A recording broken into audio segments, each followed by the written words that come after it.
Eu posso falar para você então sobre a série de mensagens deste mês. Começou a semana passada, você percebeu, dessa nossa fala que destacará transformações não superficiais, não transformações aparentes, transformações na essência do ser. Para que você relembre e para que fique claro o que eu estou falando, a semana passada nós falamos de um homem que era um assassino, que consentia na morte de pessoas, que de alguma maneira conspirava contra a gente que fazia o bem, e que da sua condição de perseguidor passou à condição de perseguido.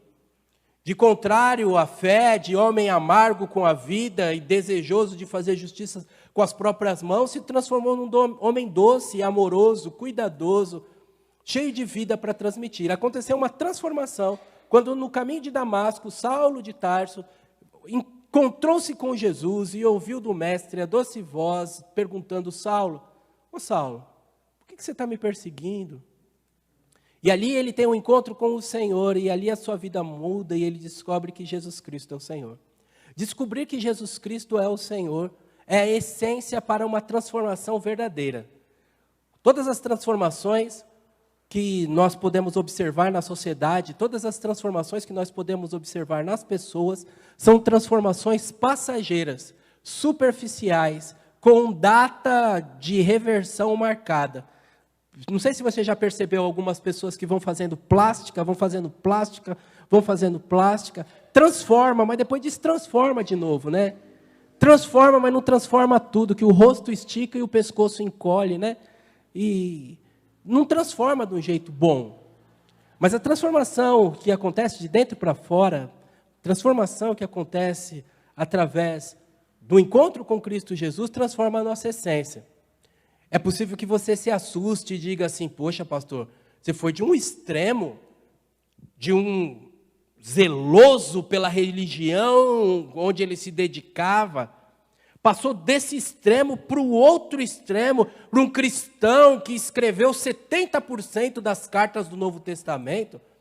Isso é coisa muito grande para mim. Eu não me vejo nem nesse extremo de ficar brigando por causa de religião, nem nesse extremo de ser alguém que vai viver da religião, para simplificar a linguagem, falar numa linguagem nossa.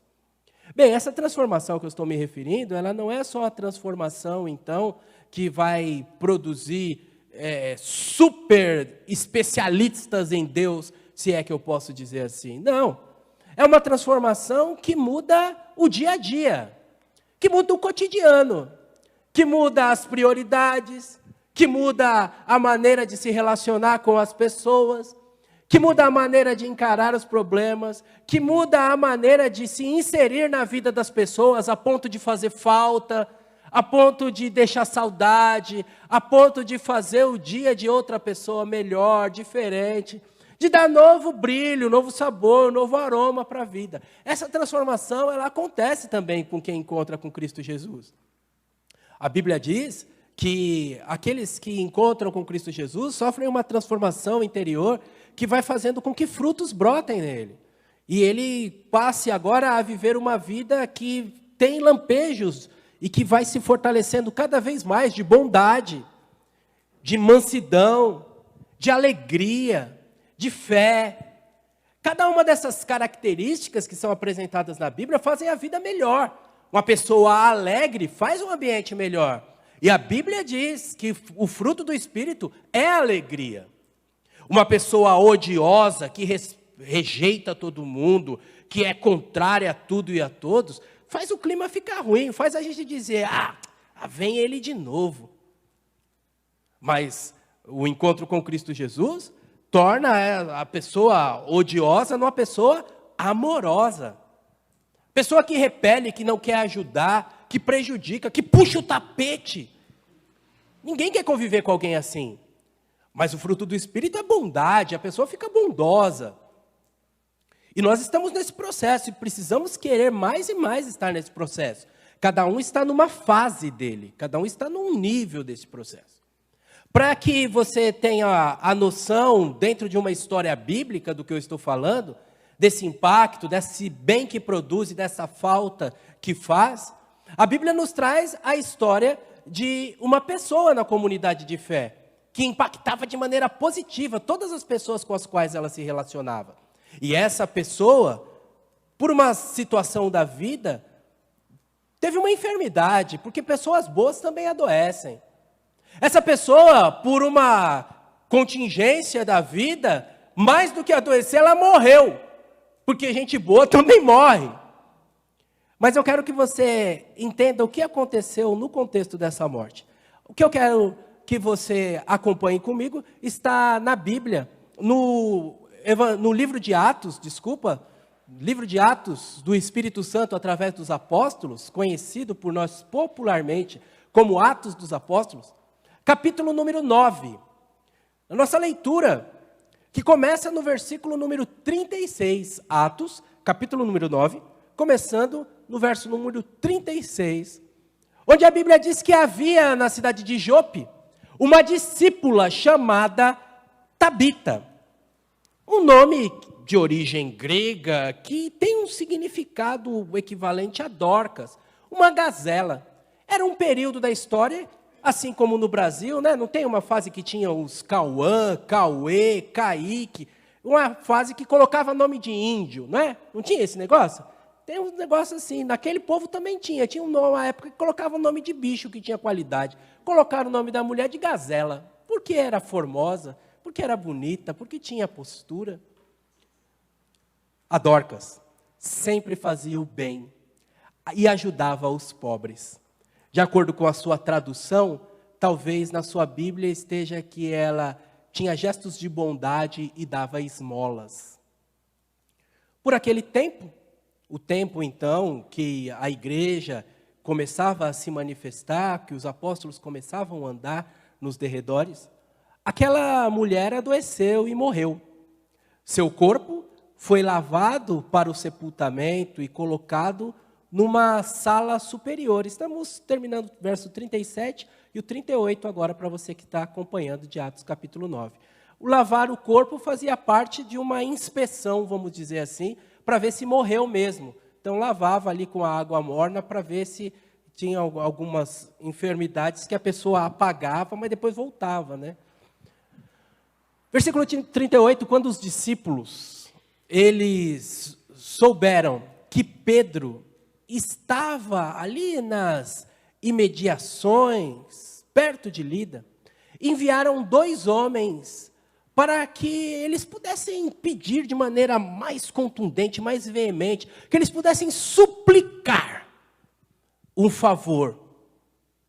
Pedro, venha rápido, por favor, tão rápido quanto possível. Então, o Pedro voltou com eles e assim que chegou, foi levado para a sala daquele andar superior no sobrado, onde colocaram o corpo de Tabita em destaque. O cômodo estava cheio de viúvas que choravam e mostravam os vestidos e as outras roupas que Dorcas havia feito para elas. Pedro pediu que todas elas saíssem do quarto e então ele ajoelhou-se de forma remota, vamos dizer assim, e orou. Voltando-se para o corpo da mulher, disse: Tabita, levante-se. Ela abriu os olhos e quando ela viu Pedro, ela se assentou. O Pedro gentilmente, versículo 41, deu a mão para Tabita e ajudou ela a se levantar. E em seguida chamou os discípulos, em especial aquelas mulheres que estavam pranteando, as viúvas, e apresentou Tabita viva. Dorcas voltou à vida. A notícia se espalhou por toda a cidade e muitas pessoas creram no Senhor.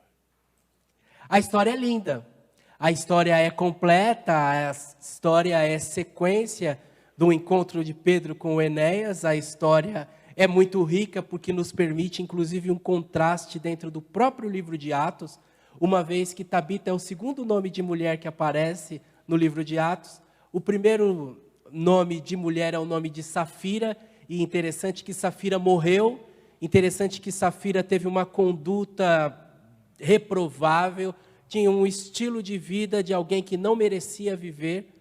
E agora a gente está diante de Tabita, que é justamente o oposto, alguém que merecia viver. É bonito porque marca a vida da igreja como continuidade do ministério do Senhor Jesus. Alguns de vocês vão se lembrar que Jesus, em uma das suas atividades, numa jornada, ele é apresentado a uma família que uma menininha de cerca de 9 anos de idade morre. E a palavra ali, na linguagem dos dias de Jesus, a palavra utilizada por Jesus para pegar aquela menininha morta e devolver ao seio da família foi Tabita, cumi. Jesus que ressuscitou aquela criança dizendo Tabita, cumi. E trazendo ela e apresentando aos familiares e trazendo grande alegria para o povo, para que todos vissem que Jesus é Deus, para que todos conhecessem o poder de Deus. Tem agora no seguidor de Jesus a imitação de Jesus. Tal qual a Jesus, Pedro pede que todos fiquem calmos. Tal qual a Jesus, Pedro se afasta para um momento mais discreto. Tal qual a Jesus, Pedro roga ao Pai. Tal qual a Jesus, Pedro diz, Talita, cumi.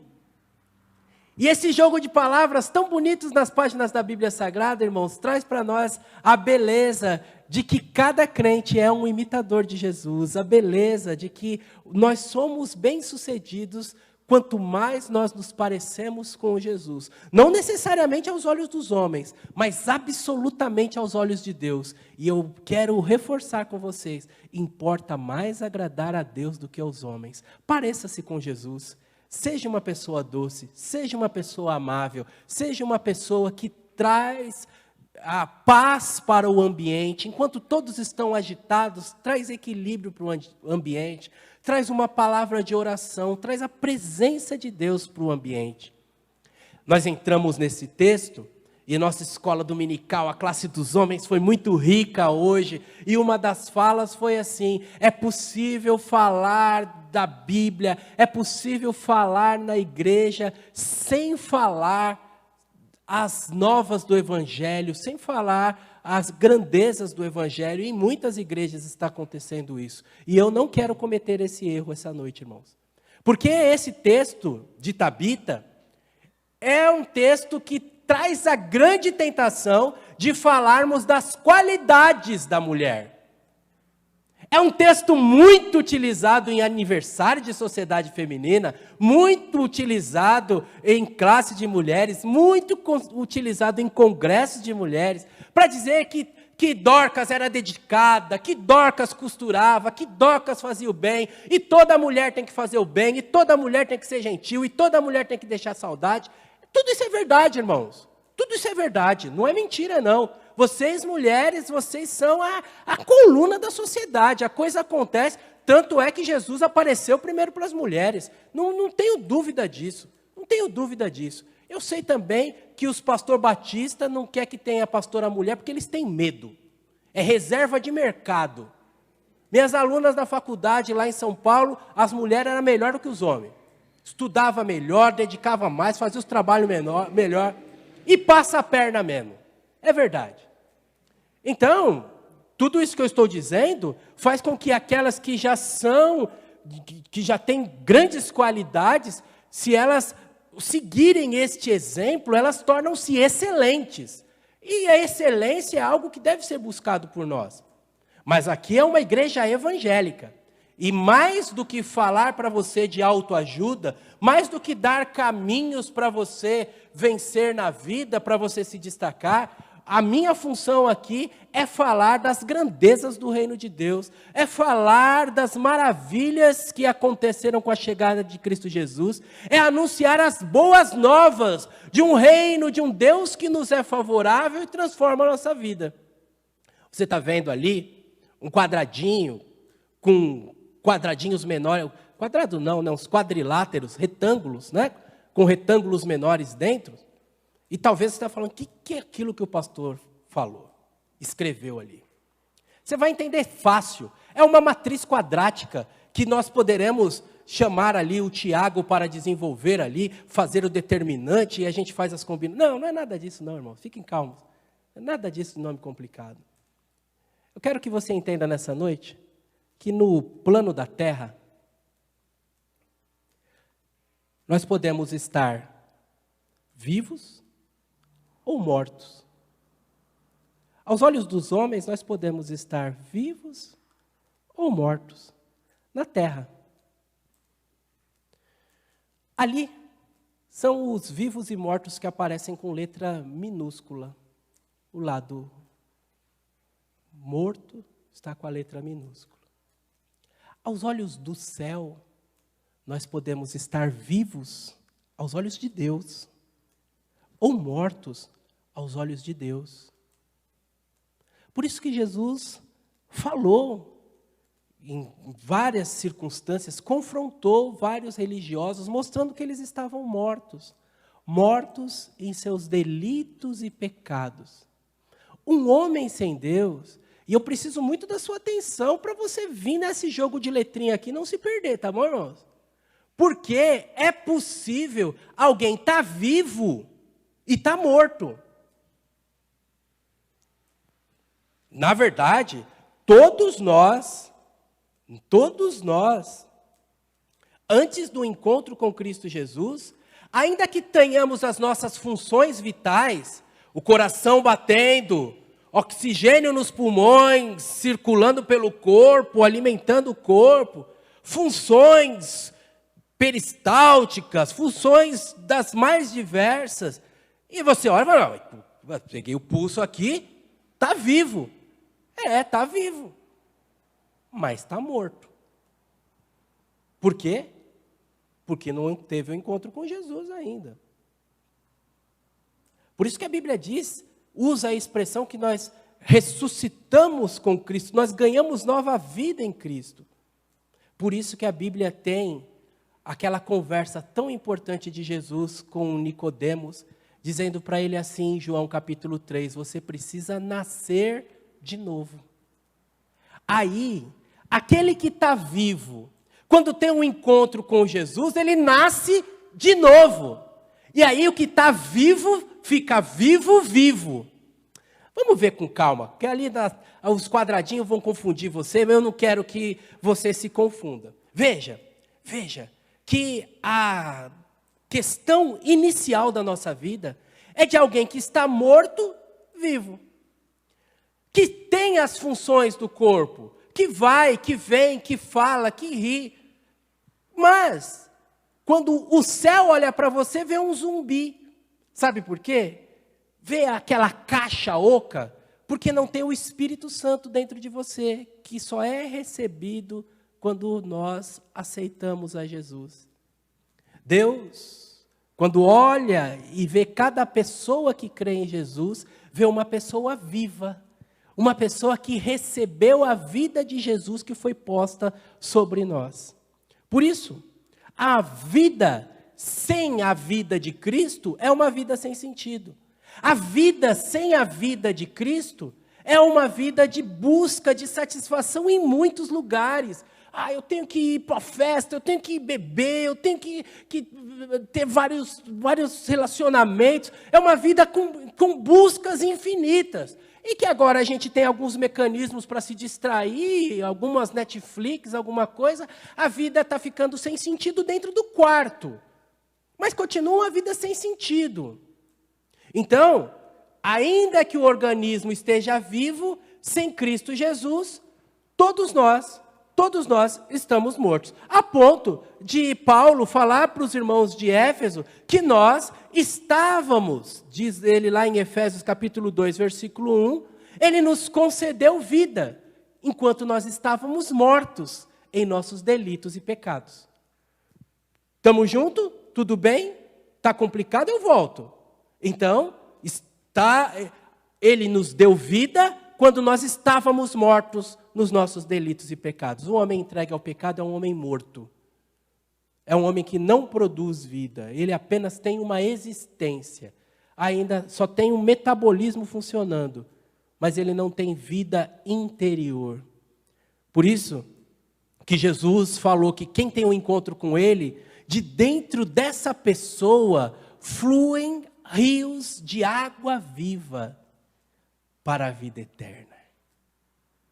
Não se engane, está firmão, capaz de correr alguns quilômetros, tudo funcionando, não garante que você está vivo. Você está apenas existindo, tal qual um pé de alface, que um dia vai ser recolhido na horta. O pé de alface tem um prazo de duração, sua vida tem outro prazo de duração. Simples assim, um pé de couve. E você não é um pé de couve. Você é a imagem e semelhança de Deus. Deus soprou vida em você. Deus soprou em você a condição de ser imagem e semelhança de Deus. De ser uma pessoa que tem uma existência viva. Quer que eu vou para o grego, eu vou. Bio. Da onde vem biologia. Existência viva e tem uma espiritualidade viva. Zoe. Você tem que ter, então, essa condição de ser uma pessoa viva. O nosso texto começa dizendo que havia em Jope uma discípula chamada Tabita. Então essa mulher, um dia, foi salva da sua rotina, não sei se jovem, não sei se mais idosa. O nosso imaginário nos conduz a uma pessoa de mais idade, mas não necessariamente. Inclusive na nossa igreja nós temos irmãs, meninas que gostam muito de estar com os irmãos mais velhos e fazem um carinho e fazem um elogio. Eu não sei quantos anos Tabita tinha. Não quero inferir sobre isso. O que eu quero dizer para você é que essa mulher, ela teve um encontro com Jesus. E esse encontro com Jesus fez ela passar da condição de uma pessoa morta para a condição de uma pessoa viva. Da condição de criatura para a condição de filho de Deus. Observe o peso do que eu estou falando para você nessa noite. Uma pessoa sem Cristo é uma criatura. É apenas um ser vivo. Mas quando ela tem um encontro com Cristo, ela encontra a vida com V maiúsculo, a vida de verdade. E passa a ser filho de Deus, e passa a ser um discípulo. Uma discípula. Um crente em Cristo Jesus. Havia em Jope uma discípula. Ela era, então, alguém que passou da morte para a vida. Foi regenerada. Agora está em outra categoria, agora é chamada por outro nome. E é isso que eu quero para você. Se você ainda não teve esse encontro, acredite nas verdades da minha palavra nesta noite, porque elas brotam diretamente das páginas da Bíblia Sagrada. Entregue o seu caminho ao Senhor, confia nele, tudo mais Ele fará, Ele transforma o seu interior e você passa da morte para a vida. Passar da morte para a vida faz, então, com que haja a condição de morrer para a velha vida, morrer para o mundo, de estar morta para as coisas da carne, porque ela está viva na vida que interessa de verdade. E viva na vida que interessa de verdade, agora ela não está mais entregue às obras mortas dessa vida aqui, a fazer coisas que agradam essa vida aqui, apenas se limitar a conquistas desta vida aqui. Não, ela está vivendo a vida plena, a vida abundante em Cristo Jesus. Essa vida que Paulo falou, que aquele que roubava não rouba mais, agora trabalha, faz com as próprias mãos aquilo que é útil. É uma nova vida, que marca a vida das pessoas, que deixa saudade, que faz o bem, que impacta a vida de quem convive, que deixa um bom exemplo para os filhos. Eu já falei para você que talvez uns 10, 12 anos atrás eu fiz ofício fúnebre em São Paulo que não tinha gente para carregar o caixão. Talvez isso é a coisa mais dolorida nos meus quase 20 anos de pastor. Um enterro em que a pessoa não tem amigos, que não tem familiares, e que a pessoa tem 2 pessoas ali. É muito ruim, é muito ruim. E você está ali porque é a pessoa do bairro e você vai dar um suporte, mas não construiu, não fez, não marcou a vida de ninguém. não pôde deixar as coisas que verdadeiramente importam. Porque, irmãos, você sabe do que eu estou falando. Nessa vida aqui, que você pode estar vivo ou morto, se você construir tesouros que perecem, você morrer, o seu corpo nem esfriou ainda, os familiares estão brigando pela herança. Entendeu? Porque eles não estão lembrando do que você fez. O que marca a vida da gente não é o que a gente tem, é o que a gente fez. Por isso que um médico que atuou num departamento, eu não sei, um setor, existe um setor, eu acompanhei o pai de um amigo meu que foi para esse setor de cuidados paliativos, sabe? Que é um lugar que a pessoa vai para lá ir morrendo sem agonizar. Então coloca lá, aí dá um remedinho, mas ela já vai morrer, ela está ali para morrer. E o médico que conversou e entrevistou muitos desses pacientes, que o câncer ia avançando, que processos de doenças degenerativas iam chegando em estados, aqueles que poderiam conversar com o médico durante aquele período final, eles nunca falavam de onde eles investiram o dinheiro, eles nunca falaram do carro que compraram, eles nunca falaram de arrependimento sobre as viagens que fizeram ou que não fizeram. Eles falavam do arrependimento dos beijos que não deram, dos filhos que não viram crescer, das questões ligadas a não ter tocado a vida de pessoas com gestos simples. Se preocuparam tanto com gestos caros e se perderam pela falta de gestos simples. Os gestos simples, como gestos de bondade que Tabita fazia. O nosso texto começa dizendo que ela fazia boas obras. Você sabe o que são boas obras?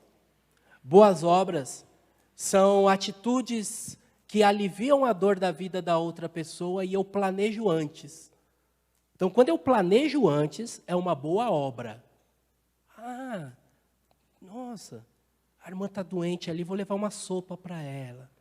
Amanhã eu vou fazer uma visita, vou levar um bolinho para a irmã que está doente. Boa obra, você planejou antes. A Tabita, ela fazia boas obras e ela dava esmolas. Esmola já não tem essa característica das boas obras. É mudar a circunstância de alguém a partir do que eu tenho instantaneamente. Então, eu não planejei. Eu estou na rua. Eu estou indo para a minha atividade. Estou indo lá no cartório pegar um documento da igreja. Mas encontrei uma pessoa. Tem muitas agora na cidade, você está vendo. Eu fui em São Paulo está de uma maneira que você não consegue andar. De tantas pessoas, famílias, assim como nossas famílias. Não é gente do crack, não. É gente que não aguentou pagar o aluguel, é gente que está morando na rua. A situação está bastante crítica. E já começa a ter em Pindamonhangaba algumas pessoas com placa, assim, dizendo que está com fome. E você está andando e você não se planejou para aquilo. Mas você tinha lá R$10 para a Xerox, falou, não precisou estar Xerox, então eu vou dar aqui a esmola.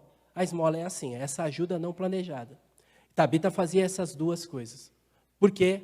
Porque agora ela estava viva. E quem está vivo, irmãos, deixa um legado. Quem está vivo deixa no coração das pessoas coisas boas. Quem está vivo deixa saudade. Quem está vivo, entendeu? O nosso vivo de V maiúsculo, né? Não é? Quem está vivo de vida aqui pode fazer o mal. Quem está vivo, mas quem está vivo, quem recebeu a vida de Cristo é uma pessoa especial. Sabe por quê? Porque ele é Cristo na terra. A igreja é o corpo de Cristo. Essa soma de pessoas que são corpo de Cristo, membros do corpo de Cristo. E quando o corpo de Cristo sai, quando um integrante do corpo de Cristo sai, faz falta. A gente sente saudade, a gente queria que ficasse mais, a gente acha que não foi combinado. A chegada de Jesus é a chegada que transforma a morte em vida. É a chegada que faz com que a nossa vida seja superior e corrija toda a questão das coisas mortas. E aí, um autor europeu falou um negócio meio trava-língua. Ele falou assim, que na cruz do Calvário aconteceu a morte da morte na morte de Cristo. E é isso mesmo, irmãos. A morte morreu. Nossa, pastor, a morte morreu?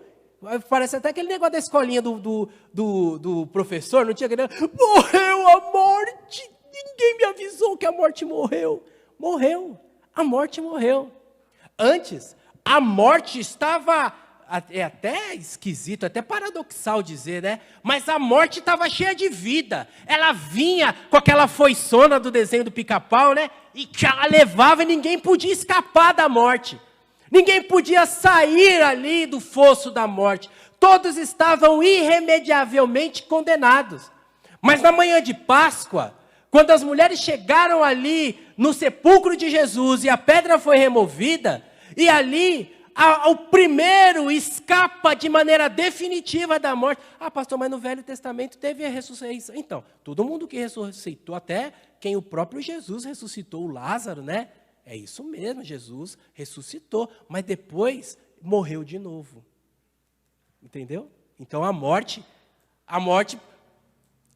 personificando a morte aqui, né, fazendo de conta que a morte é uma pessoa, quando Jesus ressuscita Lázaro, é capaz até da morte ter falado assim, rapaz, já vem aqui me atrasar de novo, mas daqui a pouco eu pego ele, mais 6 meses, mais 1 ano, mais 10 anos, eu pego o Lázaro de novo.